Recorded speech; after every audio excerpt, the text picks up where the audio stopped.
Assalamualaikum warahmatullahi wabarakatuh. Halo teman-teman, saya Natasha Damayanti dengan NIM 202020207556 dari kelas pendidikan Biologi 3 Universitas Islam Negeri Raden Fatah Palembang. Kali ini saya akan memaparkan materi mengenai perubahan iklim dari mata pelajaran Biologi IPA kelas 7 di SMP.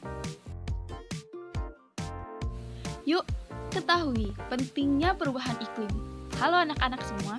Tahu nggak, perubahan iklim adalah masalah penting yang akan berpengaruh besar pada masa depanmu nanti. Sebenarnya, mungkin saja kamu sudah merasakan dampaknya sekarang. Hanya saja, sudah banyak dampaknya di berbagai daerah di Indonesia. Contohnya, ada beberapa dampak dari perubahan iklim ini. Contohnya adalah banjir besar di Jakarta, hilangnya tambak bandeng di Tuban, hingga menyusutnya garis pantai di Pulau Gili Lombok. Semua ini adalah contoh dari dampak perubahan iklim. Nah, kalau kalian sudah ada bayangan, yuk kita pelajari lebih lagi apa itu perubahan iklim.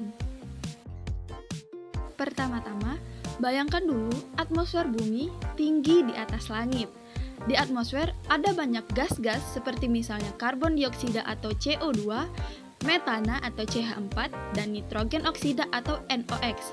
Gas-gas ini disebut juga dengan gas rumah kaca.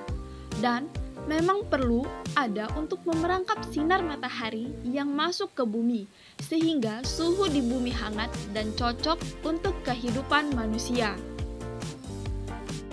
Tapi, masalahnya sekarang, gas ini jadi terlalu banyak jumlahnya di atmosfer, sehingga terlalu banyak sinar matahari yang diperangkap, akibatnya suhu di bumi jadi semakin panas. Nah, naiknya suhu ini menyebabkan perubahan iklim dan berbagai masalah seperti kekeringan, banjir, dan sebagainya. Jadi, perubahan itu adalah perubahan secara drastis pada suhu udara, curah hujan, dan pola angin dalam jangka waktu 10 tahun atau lebih.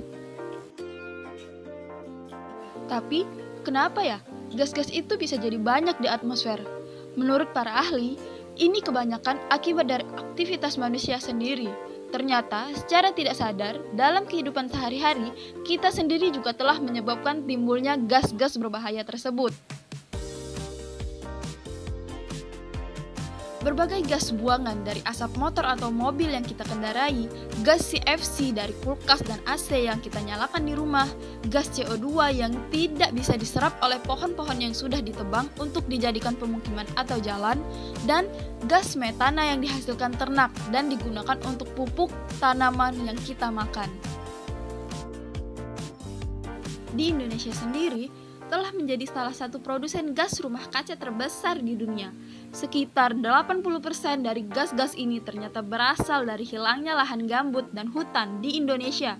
Dan gas tersebut yang tadinya tersimpan di hutan jadi dilepaskan ke atmosfer karena lahannya dibakar atau ditebang.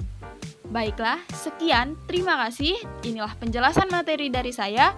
Semoga ilmu yang telah saya jelaskan bermanfaat untuk kalian. Sekian, wassalamualaikum warahmatullahi wabarakatuh.